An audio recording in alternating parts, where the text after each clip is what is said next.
എല്ലാ പ്രിയ കൂട്ടുകാർക്കും മാർഹുലാഹിലേക്ക് വീണ്ടും സ്വാഗതം. ഈ ബൈബിളിൽ ഉൽപ്പത്തി മുതൽ വെളിപാട് വരെയുള്ള 73 ഗ്രന്ഥങ്ങൾ, 31,105 തിരുവചനങ്ങൾ. ഈ വചനങ്ങൾ ഒരിക്കലെങ്കിലും ഒരു മനുഷ്യൻ വായിച്ചാൽ അവന് ഉത്തരം കിട്ടാത്തതായിട്ടുള്ള ഒരു പ്രശ്നവും ഈ ലോകത്തില്ല. അതുകൊണ്ട് ഞാനൊരു തീരുമാനമെടുത്തിരിക്കുകയാണ്, ഈ ബൈബിൾ മുഴുവനും വായിക്കുക എന്നുള്ളത്. എനിക്കൊരു പ്രചോദനം പോലെ, ഒരു ഉൾവിളി പോലെ തോന്നിയതാണ്. എൻ്റെ ചാനലിലൂടെ ബൈബിൾ ഉൽപ്പത്തി മുതൽ വെളിപാട് വരെ വായിക്കുക എന്നുള്ളത്. ഞാൻ ഇന്നു മുതൽ എൻ്റെ ചാനലിൽ ബൈബിൾ വായന തുടങ്ങുകയാണ്. ലോകത്തിന് വെന്തിക നൽകിയ വെന്തിക മാതാവിൻ്റെ തിരുസന്നിധിയിലാണ് ഞാൻ. അമ്മയുടെ തിരുസന്നിധിയിൽ നിന്ന് പ്രാർത്ഥിച്ചാൽ ഒരുപാട് അനുഗ്രഹങ്ങൾ ഒരുപാട് പേർക്ക് നൽകപ്പെട്ടിട്ടുണ്ട്. ഈ ഒരു വർഷത്തിൽ സുവിശേഷം മുഴുവനായി വായിച്ചെടുക്കുക എന്നത് അമ്മയുടെ തിരുനടയിൽ നിന്ന് തന്നെ ഞാൻ വായിച്ചു തുടങ്ങി. ഉൽപ്പത്തിയുടെ പുസ്തകത്തിൽ നിന്നുള്ള വായനയാണ്. ബൈബിളിൻ്റെ ആദ്യ ഭാഗത്തിൽ കാണുന്നത് ഉൽപ്പത്തി പുസ്തകമാണ്.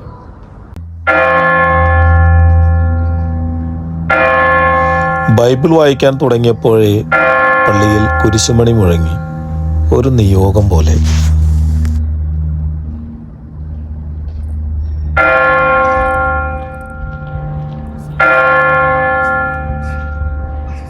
അധ്യായം 1. ദൈവം പ്രപഞ്ചത്തെ സൃഷ്ടിക്കുന്നു. ആദിയിൽ ദൈവം ആകാശവും ഭൂമിയും സൃഷ്ടിച്ചു. ഭൂമി ഭൂരഹിതവും ശൂന്യവുമായിരുന്നു. ആഴത്തിനു മുകളിൽ അന്ധകാരം വ്യാപിച്ചിരുന്നു. ദൈവത്തിന്റെ ചൈതന്യം വെള്ളത്തിനു മീതെ ചലിച്ചുകൊണ്ടിരുന്നു. ദൈവം അരുൾ ചെയ്തു, വെളിച്ചമുണ്ടാകട്ടെ. വെളിച്ചമുണ്ടായി. വെളിച്ചം നല്ലതെന്ന് ദൈവം കണ്ടു. അവിടുന്ന് വെളിച്ചത്തെ ഇരുളിൽ നിന്ന് വേർതിരിച്ചു. വെളിച്ചത്തിന് പകലെന്നും ഇരുളിനെ രാത്രിയെന്നും പേരിട്ടു. സന്ധ്യയായി, പ്രഭാതമായി, 1-ാം ദിവസം. ദൈവം വീണ്ടും അരുൾ ചെയ്തു, ജലമധ്യത്തിൽ ഒരു വിധാനമുണ്ടാകട്ടെ. ജലത്തെ 2ആയി തിരിക്കട്ടെ. ദൈവം വിധാനമുണ്ടാക്കുകയും അതിന് താഴെയുള്ള ജലത്തെ മുകളിലുള്ള ജലത്തിൽ നിന്ന് വേർതിരിക്കുകയും ചെയ്തു. അപ്രകാരം സംഭവിച്ചു. വിധാനത്തിന് അവിടുന്ന് ആകാശമെന്ന് പേരിട്ടു. സന്ധ്യയായി, പ്രഭാതമായി, 2-ാം ദിവസം. ദൈവം വീണ്ടും അരുൾ ചെയ്തു, ആകാശത്തിന് കീഴിലുള്ള വെള്ളമെല്ലാം ഒരിടത്ത് ഒരുമിച്ച് കൂടട്ടെ. കര പ്രത്യക്ഷപ്പെടട്ടെ. അങ്ങനെ സംഭവിച്ചു. കരയ്ക്ക് ഭൂമിയെന്നും ഒരുമിച്ച് കൂടിയ ജലത്തിന് കടലെന്നും ദൈവം പേരിട്ടു. അത് നല്ലതെന്ന് അവിടുന്ന് കണ്ടു. ദൈവം അരുൾ ചെയ്തു, ഭൂമി എല്ലാത്തരം ഹരിത സസ്യങ്ങളും ധാന്യച്ചെടികളും വിത്തുകൾ ഉൾക്കൊള്ളുന്ന ഫലങ്ങൾ കായ്ക്കുന്ന വൃക്ഷങ്ങളും മുളപ്പിക്കട്ടെ. അങ്ങനെ സംഭവിച്ചു.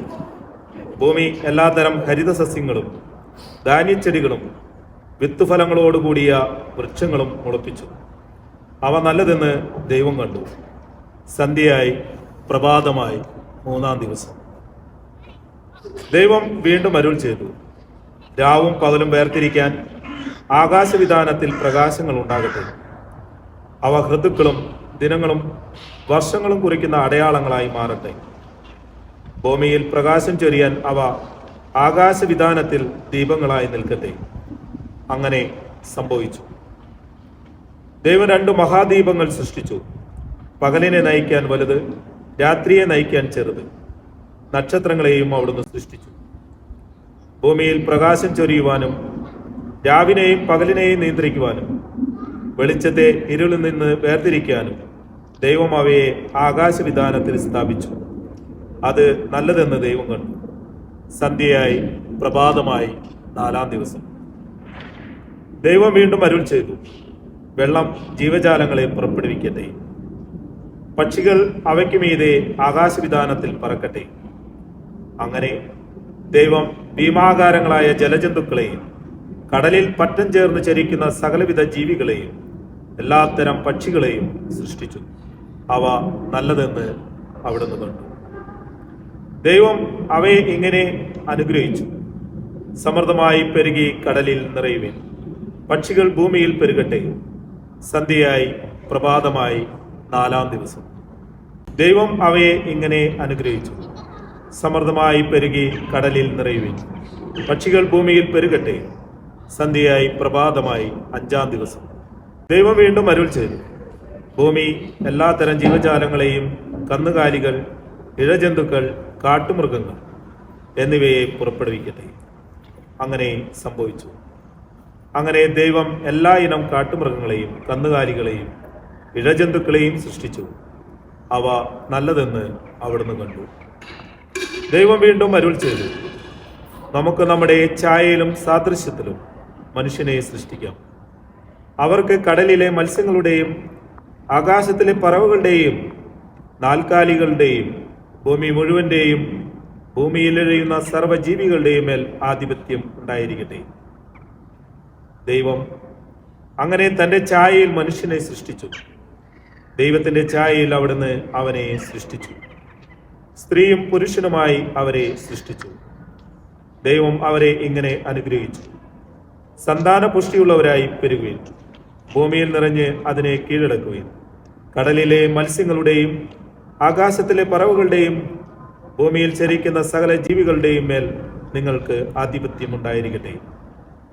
ദൈവം അരുൾ ചെയ്തു, ഭൂമുഖത്തുള്ള ധാന്യം വിളയുന്ന എല്ലാ ചെടികളും വിത്തുൾക്കൊള്ളുന്ന പഴങ്ങൾ കായ്ക്കുന്ന എല്ലാ വൃക്ഷങ്ങളും ഞാൻ നിങ്ങൾക്ക് ഭക്ഷണമായി തരുന്നു. ഭൂമിയിലെ മൃഗങ്ങൾക്കും ആകാശത്തിലെ എല്ലാ പറവുകൾക്കും ഇഴജന്തുക്കൾക്കും ജീവശ്വാസമുള്ള സകലത്തിനും ആഹാരമായി ഹരിതസസ്യങ്ങൾ ഞാൻ നൽകിയിരിക്കുന്നു. അങ്ങനെ സംഭവിച്ചു. ഞാൻ സൃഷ്ടിച്ചതെല്ലാം വളരെ നന്നായിരിക്കുന്നുവെന്ന് ദൈവം കണ്ടു. സന്ധ്യയായി പ്രഭാതമായി 6-ാം ദിവസം.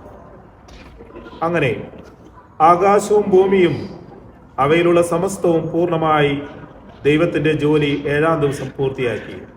താൻ തുടങ്ങിയ പ്രവൃത്തിയിൽ നിന്നും വിരമിച്ച് 7-ാം ദിവസം അവിടുന്ന് വിശ്രമിച്ചു.